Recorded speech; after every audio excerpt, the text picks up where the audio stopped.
1182 ಮಾನ್ಯ ಮಹಿಳಾ ಮತ್ತು ಮಕ್ಕಳ ಅಭಿವೃದ್ಧಿ ಹಾಗೂ ವಿಕಲಚೇತನರ ಮತ್ತು ಹಿರಿಯ ನಾಗರಿಕ ಸಬಲೀಕರಣ ಸಚಿವರಲ್ಲಿ ಕೇಳಬಯಸುತ್ತೇನೆ. ಅಧ್ಯಕ್ಷ, ಉತ್ತರನ ಒದಗಿಸಿದ್ದಾರೆ. ಏನು ಅಂಗನವಾಡಿ ಕಾರ್ಯಕರ್ತರು ಮತ್ತು ಆಶಾ ಕಾರ್ಯಕರ್ತರ ಬಗ್ಗೆ ಜವಾಬ್ದಾರಿಗಳ ಬಗ್ಗೆ ಅತಿ ಹೆಚ್ಚು ಅವ್ರಿಗೆ ತುಂಬಾ ಜವಾಬ್ದಾರಿಗಳಿದೆ. ಈಗ ಅಂಗನವಾಡಿ ಕಾರ್ಯಕರ್ತರಾದ್ರೆ ಮಕ್ಕಳು ಮತ್ತು ಗರ್ಭಿಣಿ ಮಹಿಳೆಯರ ಆರೋಗ್ಯಕ್ಕೆ ಮಾಡ್ತಾರೆ, ಮನೆ ಮನೆಗೆ ಹೋಗಿ ತಲುಪಿಸೋ ನಿಟ್ಟಿನಲ್ಲಿ ಕೆಲಸ ಮಾಡ್ತಾರೆ. ಆಮೇಲೆ 6 ತಿಂಗಳಿಂದ 6 ವರ್ಷದ ವಯಸ್ಸಿನ ಮಕ್ಕಳಿಗೆ ಪೋಷಣ ಆಹಾರ ಯಾವ ತರ ಕೊಡಬೇಕು ಅನ್ನೋದ್ರ ಬಗ್ಗೆ ಮಾಹಿತಿ ಕೊಡ್ತಾರೆ. ಗರ್ಭಿಣಿಯರು ಮತ್ತು ತಾಯಂದಿಯರ ಜೊತೆ ಆರೋಗ್ಯ ಮತ್ತು ಪೋಷಣೆ ಸಲಹೆ ಕೊಡ್ತಾರೆ. ಈ ತರ ಹಲವಾರು ಮಾಡಿ ಕಾರ್ಯಕರ್ತರು ಮತ್ತೆ ಅವ್ರ ಸಮಸ್ಯೆಗಳು, ಸಂಬಳ ಕಡಿಮೆ, ಟೈಮ್ಗೆ ಸಂಬಳ ಆಗಲ್ಲ, ಅದೊಂದು ಮೇಜರ್ ಪ್ರಾಬ್ಲಮ್ ಆಗಿರೋಂಥದ್ದು. ಮತ್ತೆ ಅವ್ರಿಗೆ ಯಾವುದೇ ತರದ ಸರ್ಕಾರದ ಉದ್ಯೋಗ ಮಾನ್ಯತೆ ಇಲ್ಲ. ಆಮೇಲೆ ಯಾವುದೇ ಸರ್ಕಾರಿ ಸೇವೆಗಳಿದ್ರು ಅದನ್ನ ಪ್ರತಿಯೊಬ್ಬರಿಗೂ ತಲುಪಿಸೋ ನಿಟ್ಟಿನಲ್ಲಿ ಕೆಲಸ ಮಾಡಬೇಕು. ಆಮೇಲೆ ಯಾವುದೇ ಈ ಆಹಾರನ ತಲುಪಿಸೋಕ್ಕೆ ತುಂಬಾ ವಿಳಂಬನೂ ಕೆಲವು ಜೊತೆಗೆ ಈಗ ಸೇವೆಗಳನ್ನ ಅವ್ರಿಗೆ ತಲುಪಿಸೋ ನಿಟ್ಟಿನಲ್ಲಿ ಅದನ್ನ ಮತ್ತೆ ಈಗ ಆಶಾ ಕಾರ್ಯಕರ್ತರಿಗೆ ಆರೋಗ್ಯಕ್ಕೆ ಸಂಬಂಧಿಸಿದ ವಿಷಯಗಳ ಬಗ್ಗೆ ಜನರಲ್ಲಿ ಜಾಗೃತಿ ಮೂಡಿಸ್ತಾರೆ. ಮತ್ತೆ ಸರ್ಕಾರದಿಂದ ಸೇವೆಗಳು ಯಾವುದಿದೆ, ICDS ಇರ್ಬೋದು, NHM ಇರ್ಬೋದು, ANC, PHC ಇವೆಲ್ಲ ಸೇವೆಗಳನ್ನ ಮತ್ತೆ ಅದ್ರ ಜೊತೆಗೆ ಲಸಿಕೆಗಳನ್ನು ಹಾಕೋ ಕೆಲಸನೂ ಅವ್ರು ಮಾಡ್ತಾರೆ. ಅದಾದ್ಮೇಲೆ ಈ ಪ್ರಾಥಮಿಕ ಆರೋಗ್ಯ ಕೇಂದ್ರಗಳ ಜೊತೆಗೆ ಅವ್ರಿಗೇನು ಸಹಾಯ ಮಾಡ್ತಾರೆ. ಇವೆಲ್ಲ ಕಟ್ಟ ಕಡೆ ಈಗ ಈ ರೀತಿ ಅಂಗನವಾಡಿ ಕಾರ್ಯಕರ್ತರು ಮತ್ತೆ ಆಶಾ ಕಾರ್ಯಕರ್ತರು ಹಳ್ಳಿಯ ಕೊನೆಯ ವ್ಯಕ್ತಿಗೆ ತಳಮಟ್ಟದಲ್ಲಿ ಬಹು ಮುಖ್ಯ ಸೇವೆಗಳನ್ನು ಒದಗಿಸುತ್ತಾರೆ. ಇವ್ರಿಗೆ ಸಂಬಳ ಹೆಚ್ಚಳ ಮತ್ತೆ ಆರೋಗ್ಯ ಭದ್ರತೆಯನ್ನು ಕಲ್ಪಿಸಲು ಮಾನ್ಯ ಸಭೆ ಮಾಡ್ಕೊಳ್ತೀನಿ. ಇದ್ರಲ್ಲೇನು ಸಂಶಯ ಇಲ್ಲ. ಅಂಗನವಾಡಿ ಕಾರ್ಯಕರ್ತರಾಗ್ಲಿ ಮತ್ತು ಆಶಾ ಕಾರ್ಯಕರ್ತರ ಬಗ್ಗೆ ಮಾನ್ಯ ಸದಸ್ಯರು ಹೇಳ್ತಾರೆ, ಅದು ನಮ್ಮ ಇಲಾಖೆಗೆ ಬರೋದಿಲ್ಲ, ಅದು ಆರೋಗ್ಯ ಮತ್ತು ಕುಟುಂಬ ಕಲ್ಯಾಣ ಇಲಾಖೆಗೆ ಬರುತ್ತೆ. ಅಂಗನವಾಡಿ ಕಾರ್ಯಕರ್ತರು, ಸಹಾಯಕಿಯರು ಸರ್ಕಾರದ ಮತ್ತು ಜನರ ಮಧ್ಯದಲ್ಲಿ ಒಂದು ಕೊಂಡಿ, ಏನು ಸಂಶಯ ಇಲ್ಲ. ಸರ್ಕಾರದ ಯಾವುದೇ ಯೋಜನೆಗಳಿರಲಿ, ಏನೇ ಕೆಲಸ ಇದ್ರೂ ಕೂಡ ಬಹಳಷ್ಟು ಉತ್ತಮ ರೀತಿಯಲ್ಲಿ ಇವತ್ತು ಹಳ್ಳಿ ಮಟ್ಟದಲ್ಲಿ ಸರ್ಕಾರಕ್ಕೆ ಒಳ್ಳೆ ಹೆಸರನ್ನ ತಂದುಕೊಡೋರು ನಮ್ಮ ಆಶಾ ಕಾರ್ಯಕರ್ತರು, ಅಂಗನವಾಡಿ ಕಾರ್ಯಕರ್ತರು ಅಂತ ಹೇಳಲಿಕ್ಕೆ ಬಯಸ್ತೇನೆ. ನೀವು ಹೇಳಿದ ಹಾಗೆ ನಾನು ಅವರಿಗೆ ಏನು ಗೌರವಧನವನ್ನ ನೀವು ಹೆಚ್ಚಿಗೆ ಮಾಡಬೇಕು ಅಂತ ನಮಗೇನು ತಾವು ಹೇಳಿದ್ರಿ ಅಧ್ಯಕ್ಷರೇ, ಬಹಳ ಹೆಮ್ಮೆಯಿಂದ ಹೇಳಲಿಕ್ಕೆ ಬಯಸ್ತೇನೆ. ಕರ್ನಾಟಕ ರಾಜ್ಯ ಇಡೀ ದೇಶದಲ್ಲಿ ಅತ್ಯಧಿಕ ಗೌರವಧನವನ್ನ ಕೊಡುತ್ತೆ. ಹರಿಯಾಣ, ತೆಲಂಗಾಣ, ಕೇರಳ ನಂತರ ನಮ್ಮ ರಾಜ್ಯ ಸುಮಾರು, ಯಾಕಂತಂದ್ರೆ ಕೇಂದ್ರ ಸರ್ಕಾರ ಗೌರವಧನವನ್ನ ಪಾವತಿಸೋದು 2007 ಗೌರವಧನವನ್ನ ಅದರಲ್ಲಿ ₹100. ಅಂದ್ರೆ ಇಡೀ ದೇಶದಲ್ಲಿನೇ 4ನೇ ಇದರಲ್ಲಿ ನಮ್ಮ ಸರ್ಕಾರ ಇದೆ.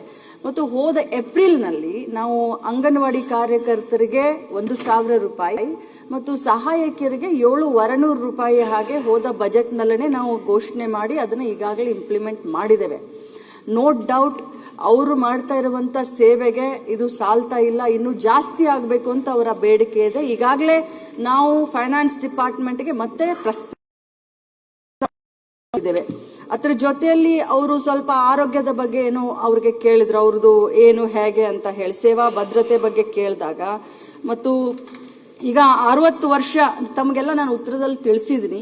ಸ್ಪೆಸಿಫಿಕ್ ಆಗಿ ಏನಾದರೂ ಇದ್ರೆ ಹೇಳಿ, ನಾನಿಲ್ಲ ಅಂದ್ರೆ ಸೇವಾ ಭದ್ರತೆ ಬಗ್ಗೆ ತಮ್ಮ ಗಮನಕ್ಕೆ ಬರಬೇಕು, ತಮಗೆ ಹೇಳ್ಬೇಕು ಅಂತಂದ್ರೆ ನಾನು ಹೇಳ್ಬಹುದು ಅದ್ರ ಬಗ್ಗೆ. ಸೇವಾ ಭದ್ರತೆ ಬಗ್ಗೆ ಇನ್ನು ಅವ್ರಿಗೆ ಯಾವುದೇ ತರದ ಉದ್ಯೋಗ ಭದ್ರತೆ ಯಾವುದೂ ಇಲ್ಲ. ಅವ್ರಿಗೆ ಯಾವ ತರ ಆದ್ರೂ ಸರ್ಕಾರದ ಮೂಲದಿಂದ ಆನ್ಸರ್ಗಳೆಲ್ಲ ಕೊಟ್ಟಿದ್ದೀರಿ. ಆದ್ರೆ ಅವ್ರಿಗೆ ಇನ್ನೂ ಭದ್ರತೆ ವೇಜಸ್ ಏನಿದೆ ಅದನ್ನು ಇರ್ಬೋದು, ಅತಿ ಹೆಚ್ಚು ಕೊಡ್ತಾ ಇರ್ಬೋದು ನಮ್ಮ ರಾಜ್ಯದಲ್ಲಿ. ಆದ್ರೆ ಮಿನಿಮಮ್ ವೇಜಸ್ ಅವ್ರಿಗೆ ಸಿಗ್ತಾ ಇಲ್ಲ ಅಂದ್ರೆ ತುಂಬಾ ಕಷ್ಟ ಆಗತ್ತೆ. ಮನೆಗೆ ಹೋಗಿ ಅವರು ಸರ್ವೆ ಮಾಡಿ ಕೆಲಸಗಳನ್ನ ಮಾಡ್ತಿರೋದ್ರಿಂದ ನಿಮ್ಗೆ ನಾನೇನು ಹೆಚ್ಚಾಗಿ ಹೇಳ್ಬೇಕಾಗಿಲ್ಲ. ಅವ್ರಿಗೆ ಸೇವಾ ಭದ್ರತೆ ಯಾವ ತರ ಕೊಡ್ತೀರಿ ಅನ್ನೋದ್ರ ಬಗ್ಗೆ ದಯವಿಟ್ಟು ಮಾಹಿತಿ. ಮಾನ್ಯ ಅಧ್ಯಕ್ಷರೇ, ಅಕ್ಕ ಅವ್ರೆ ಒಂದ್ ಸೆಕೆಂಡ್. ನಿನ್ನೆ ಅವರು ಸ್ಯಾಟರ್ಡೆ ಎಲ್ಲರ ಪರ ಅವ್ರು ಕೇಳ್ತಿದ್ದಾರೆ. ಸ್ಯಾಟರ್ಡೆ ಎಲ್ಲರಿಗೆ ಮಾತಾಡ್ಲಿಕ್ಕೆ ಆಗುದಿಲ್ಲ, ಒಬ್ಬೊಬ್ಬರಿಗೂ ಅಷ್ಟೇ ಮೆಮೊರಂ ಕೊಟ್ಟಾರ ಅಕ್ಕ ಅವ್ರೆ. ಅದಕ್ಕಾಗಿ ನಮ್ಮ ದರ್ಶನ್ ಅವರು ಸರಿಯಾಗಿ ಮಾಹಿತಿ ಕೇಳ್ಯಾರ. ನಮ್ಮ ವಿನಂತಿ ಅಷ್ಟೇ ರಾಜ್ಯ ಸರ್ಕಾರಕ್ಕೆ, ತಾವು ಜಾಸ್ತಿ ಮಾಡ್ತೀವಿ ಹೇಳ್ತಾ ಇದ್ರಿ, ಬಟ್ ಅವರು ಜಾಸ್ತಿ ಹಿಂದೆ ಎಲ್ಲ MLA ಮನೆ ಹೋಗಿ ಮೆಮೊರಂ ಕೊಟ್ಟಾರ. ಅದಕ್ಕೆ ಈಗ ಇಲ್ಲಿ ಹೇಳುದು ಅದಕ್ಕಾಗಿ ತಾವು ಜಾಸ್ತಿ ಅವರಿಗೆ ಸ್ಯಾಲರಿ ಮಾಡಬೇಕು. ಆಮೇಲೆ ತಾವು ಅವರು ಎಲ್ಲ ಡಿಟೇಲ್ ಹೇಳಿದ್ದಾರೆ. ಅಕ್ಕ ಅವ್ರೆ ನಮ್ ಮುಗಿಸ್ತೀನಿ, ನಮ್ಮ ಜಾಸ್ತಿ ಮಾತಾಡಲ್ಲ. ಅದಕ್ಕಾಗಿ ಅವ್ರಿಗೆ ಎಲ್ಲಾ ಕಡೆ ಅಥವಾ ಕೆಲಸ ಮಾಡ್ತಾ ತಾವು ಒಪ್ಕೊಂಡಿರಿ. ಅದಕ್ಕಾಗಿ ಜಾಸ್ತಿ ಸ್ಯಾಲರಿ ಮಾಡಬೇಕು, ನಮ್ಮ ಸರ್ಕಾರಕ್ಕೆ ಒತ್ತಾಯ ಮಾಡ್ತೀವಿ. ಅಧ್ಯಕ್ಷರೇ, ಅಂಗನವಾಡಿ ಟೀಚರ್ PUC ಪಾಸ್ ಆದವರಿಗೆ ಮೆರಿಟ್ ಮೇಲೆ ತೊಲಗುತ್ತಾರೆ ಅಧ್ಯಕ್ಷರೇ. ಪ್ರತಿ ಒಂದು ತಾಲೂಕದಾಗ 4 ಜನ ಅಧ್ಯಕ್ಷರೇ PUC ಸೈನ್ಸ್ 85-95% ಇದ್ದವರು ಅಂಗನವಾಡಿ ಟೀಚರ್ ಆಗ್ಯಾರ ಅಧ್ಯಕ್ಷರೇ. Very talented. ಅವ್ರಿಗೆ ದಯಮಾಡಿ ಅಲ್ಲಿ 15 ಮಕ್ಕಳು ಇರಲಿ, ಅವ್ರ ಉಪಯೋಗ ಆಗೋದಕ್ಕಿಂತ KPS ಶಾಲೆಗಳೊಳಗೆ ಇಂಗ್ಲಿಷ್ ಕಲಿಸೋರು ಬೇಕಾಗ್ಯದ. ಅವ್ರು ಮ್ಯಾಥಮೆಟಿಕ್ಸ್, ಇಂಗ್ಲಿಷ್, ಸೈನ್ಸ್ ಫ್ಲೂಯೆಂಟ್ ಅವ್ರು. ದಯಮಾಡಿ ಅವರಿಗೆ ಆ KPS ಶಾಲೆಗಳಿಗೆ ಮಾಡ್ಕೊಡ್ರಿ. ಒಂದ್ 4 ವರ್ಷ ನೀವು ಅಲ್ಲೇ ಐತ್ರಿ ಅಂದ್ರೆ ಅವ್ರಿಗೆ ಕಲ್ತಿದ್ದು ನೆನ್ಪು ಹೋಗ್ತಾವ್ರಿ. ದಯಮಾಡಿ ರಿಕ್ವೆಸ್ಟ್ ಇದೆ. ಮಾನ್ಯ ಅಧ್ಯಕ್ಷರೇ, ಏನು ಮಾನ್ಯ ಶಾಸಕರು ಹೇಳ್ತಾರೆ ಮೆಮೊರಂಡಮ್ ಕೊಟ್ಟಿದ್ದಾರಂತೆ, ನಮಗೂ ಕೂಡ ಜಾಸ್ತಿ ಮಾಡಬೇಕು, ಬಹಳಷ್ಟು ಕೆಲಸ ಅವ್ರು ಮಾಡ್ತಾ ಇದ್ದಾರೆ. ಬಟ್ ಇದು ಕೇಂದ್ರ ಸರ್ಕಾರ ಕೂಡ ಸ್ವಲ್ಪ ಕಣ್ ತೆಗಿಬೇಕಾಗುತ್ತೆ. ಬರೀ ರಾಜ್ಯ ಸರ್ಕಾರ ಕಡೆ ಬಟ್ ಮಾಡಿದ್ರೆ, ನಾನು ಹೇಳ್ತಾ ಇದ್ದೀನಿ ತಮಗೆ ಹೇಳಿದೆ, 9,800 ರೂಪಾಯಿಯನ್ನ ನಾವು ಕೊಡುವಂತ ಹಂತದಲ್ಲಿ ಬರೀ 2,700 ಅವ್ರು ಕೊಡ್ತಾರೆ. ಇದು ಕೇಂದ್ರ ಮತ್ತು ರಾಜ್ಯ ಸರ್ಕಾರದ ICDC ಕಾರ್ಯಕ್ರಮಗಳು ನಡೆಯುವಂತದ್ದು. ಅಂಗನವಾಡಿಗಳನ್ನ ತೆಗೆದಿದ್ದು ದಿವಂಗತ ಶ್ರೀಮತಿ ಇಂದಿರಾ ಗಾಂಧೀಜಿ ಅವರು ಒಂದು ಒಳ್ಳೆ ಉತ್ತಮವಾದಂತ ಒಂದು ವಿಷಯವನ್ನ ಇಟ್ಕೊಂಡು ಬಡವರ ಮಕ್ಕಳಿಗೆ ಪೌಷ್ಟಿಕಾಂಶದ ಜೊತೆಯಲ್ಲಿ ಉತ್ತಮ ಗುಣಮಟ್ಟದ ಒಂದು ಶಿಕ್ಷಣ ಸಿಕ್ಕಬೇಕು ಅನ್ನುವಂತ ಒಂದು ಆಸೆಯಿಂದ. ಬಟ್ ಕೇಂದ್ರ ಸರ್ಕಾರಕ್ಕೆ ಪದೇ ಪದೇ ಹೋಗಿ ನಾವು ಕೂಡ ಮೆಮೊರಂಡಮ್ ಕೊಡ್ತಾ ಇದೀವಿ. ಹೇಗೆ ನಮ್ಮ ಅಂಗನವಾಡಿ ಕಾರ್ಯಕರ್ತರು ಅವ್ರು ಕೊಡ್ತಾ ಇದ್ದಾರೆ, ನಾನು ಪರ್ಸನಲ್ ಹೋಗಿ ಕೇಂದ್ರ ಮಂತ್ರಿಗಳಿಗೆ ಭೇಟಿಯಾಗಿ ನಾನು ಕೂಡ ಹೇಳ್ತಾ ಇದ್ದೀನಿ. ಈ ಬೇರೆ ಬೇರೆ ರಾಜ್ಯದ ಮಹಿಳಾ ಮಕ್ಕಳ ಕಲ್ಯಾಣ ಇಲಾಖೆಯ ಮಂತ್ರಿಗಳು ಕೂಡ ರಿಕ್ವೆಸ್ಟ್ ಮಾಡಿದೀವಿ, ಇನ್ನೂ ತಗೊಳ್ತಾ ಇಲ್ಲ. ಅವರು ಸ್ವಲ್ಪ ಜಾಸ್ತಿ ಮಾಡಿದ್ರೆ ನಾವು ಒಂದ್ ಹೆಜ್ಜೆ ಮುಂದೆ ಹೋಗ್ತೀವಿ. ಅದ್ರ ಜೊತೆಯಲ್ಲಿ ಅಧ್ಯಕ್ಷರೇ ಅವ್ರು ಹೇಳಿದ್ರು ಸೆಕೆಂಡ್ ಇಯರ್ ಅಂತ.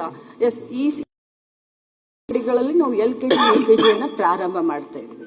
ತಮಗೆ ಗೊತ್ತಿರಬಹುದು, ಸುಮಾರು ಈಗಾಗಲೇ 5,000 ಅಂಗನವಾಡಿಗಳನ್ನ ನಾವು ಮಾಂಟೆಸರಿ, ಗವರ್ಮೆಂಟ್ ಮಾಂಟೆಸರಿ ಅಂತ 5,000 ಅಂಗನವಾಡಿಗಳನ್ನ ನಾವು ಮೇಲ್ದರ್ಜೆಗೆ ಏರಿಸಿದ್ದೀವಿ. ಏರ್ಸಕ್ಕೆ ನಾವೆಲ್ಲ ತಯಾರಿಯನ್ನ ಮಾಡ್ಕೊಂಡಿದ್ವಿ. ಸೊ ಗುಣಮಟ್ಟದ ಶಿಕ್ಷಣ ನಮಗೂ ಅಂಗನವಾಡಿಗಳಲ್ಲೂ ಕೊಡಬೇಕು. ಯಾಕಂದ್ರೆ ಅಂಗನವಾಡಿಗೆ ಬರೋರು ಯಾರು? ನೀವು KPSCಗೆ ಹೇಳಿದ್ರಿ, ಬಟ್ ಅಂಗನವಾಡಿಯಲ್ಲಿ ಅವ್ರು ನಾವ್ ಇಲ್ಲೇ ಕೆಲಸ ಮಾಡ್ತೀವಿ ಅಂತ ಅರ್ಜಿ ಹಾಕಿ ಆನ್ಲೈನ್ ಮೂಲಕ ಮೆರಿಟ್ ಮೇಲೆ ಅವರು ಸಿಲೆಕ್ಟ್ ಆದ್ಮೇಲೆ ನಾವು ಅದು ಅವ್ರಿಗೆ ಬಿಟ್ಟಂತದ್ದು.